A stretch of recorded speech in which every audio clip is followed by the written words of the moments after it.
Nsereko watandise ekibiina Revolutionary Front naye ng'ekigendererwa kyo kulwanyisa Kyagulanyi.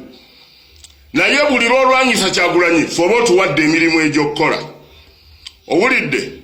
Kubanga kati omunaabirako amaaso ku makya watandika na Sseggirinya ne tukutunuulira ng'oyogera ebigambo ebitakwatagana ne tukussa akasiiso. Owulidde? Ne tukussa akasiiso naye kaakati Nsereko njagala nkulabise abantu bakumanye bw'ofaanana. Abantu bulijjo beebuuza baani abawagira ebisiyaga mu Uganda nga weekwese. Njagala otubuulire bw'obanga towagira bisiyaga ggwe Nsereko nga n'okubiri obirya. Famire yo yonna buli muntu agenda ebweru ebiwandiiko byagenderako timuli wa bisiyaga. Wano omuwala ayitibwa Joha eyasikira nnyoko. Ali bweru olwaleero tugende kwembase tukebere bwe yali agenda ebiwandiiko bye yakozesa kwembase ebiriyo bigamba ki. Waliwo era ow'oluganda lwa famire yo ayitibwa Akim Ssennoga so yaliko omuyambi oku Parliament era nga driver wo. Essaawa zino ali bweru wa ggwanga. Yalabikidde mu butambi ng'akutte ebipande ebiwagira obusiyaga. Kakati gwe ebisiyaga ogenda n'omubiteeka ku bannammwe. Naye ate mmwe ng'ababiri era nga n'ababiwagira mwekwese. Bw'oba tobirya lwaki famire yo buli lw'erinnyo ennyonyi bonna abo benkusomedde abakagenda Joha oyo yasikira nnyoko ne Akim Ssennoga ebiwandiiko bye baliko ng'era balabikidde ne mu kamera ebweru nga bakutte ebipande beewaddeyo nti bo bali babisiyaga era babiwagira. Nsereko bwe tukusirikira tolowooza nti no tuli basiru. Kano akazannyo gwe wakatandika njagala kulabisa abantu bamanye kito kyalina moral authority eddamu kwesimba wano mu kifo kyonna ekya Uganda.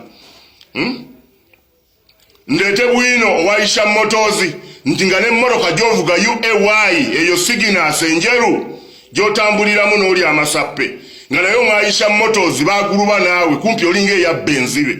Emisango tegiriyo mu kooti.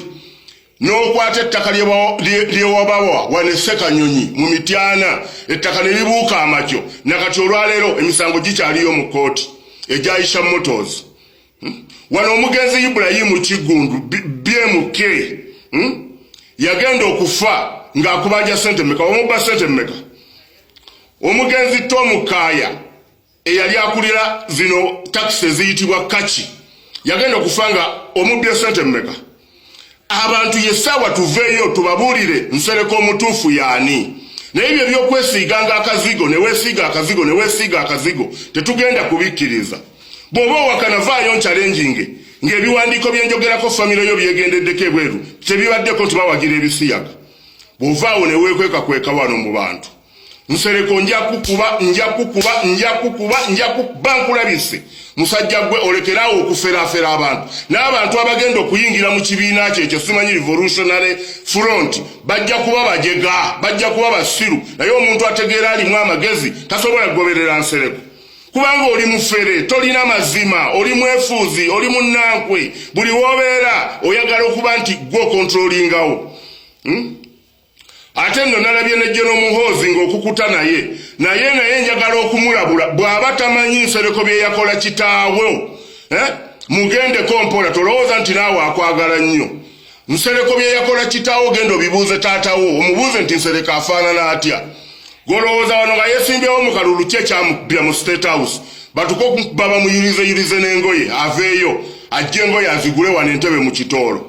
Yali amaze okulya obusente bw'omusajja amugamba vaamu ate yeefuula ayagala okukakasa bano nti nze nkyali ku mulamwa k'abaana nti piga wuyo ne balyoka bakukyamula.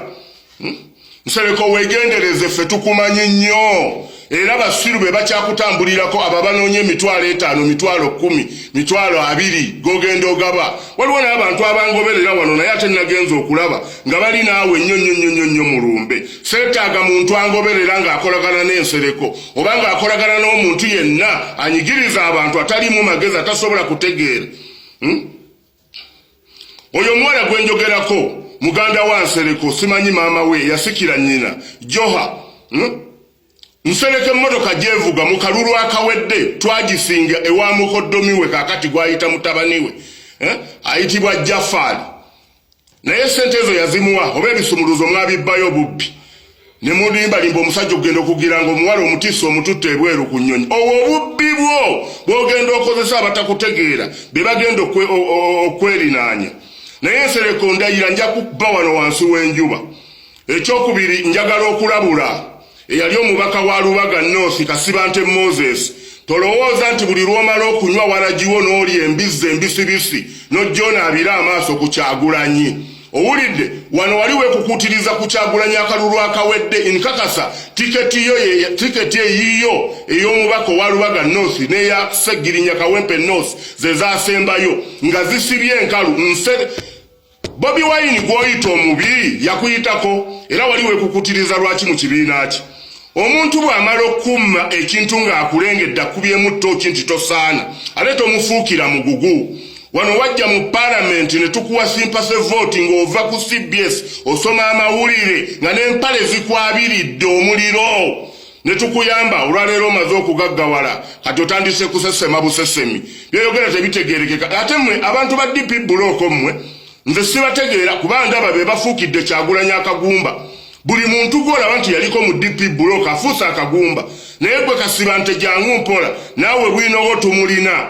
Lekerawo okunaabira ku Kyagulanyi amaaso gwe buli lunaku n'omulirako embisibisi.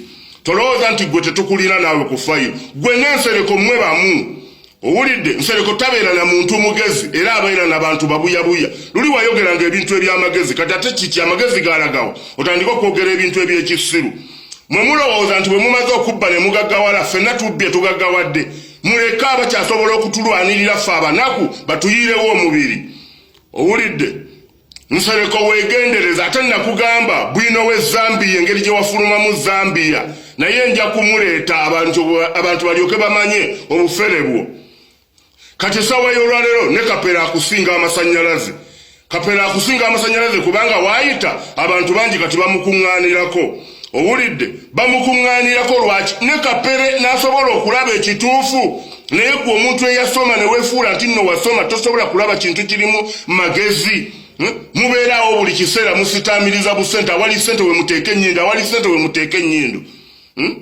Nsereko jangu mpola nze nakugambye buli anti watandise ekibiina Revolutionary Front eky'abasiru naye abasiru bonna abanaakibeeramu tujja babuusa nabo bakuddukeko.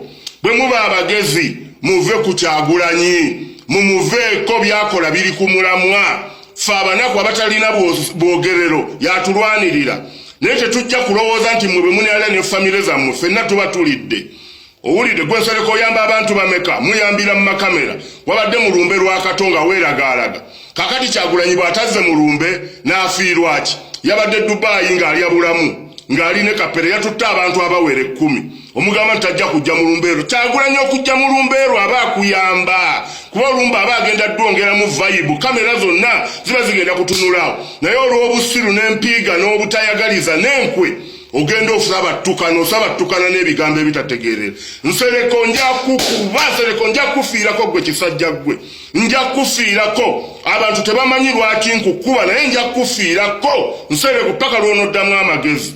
Mukama abakuume nkomawo ne episode endala era nga nfaafaagana n'Ensereko bw'anaaba tazzeemu magezi kwesonyiwa Kyagulanyi nja kufa naye. Mukama abakuume His Excellency kulikayo ebweru ffe gye tuli eno tujja kulwana paka ku muntu asembayo. Big up Bobby.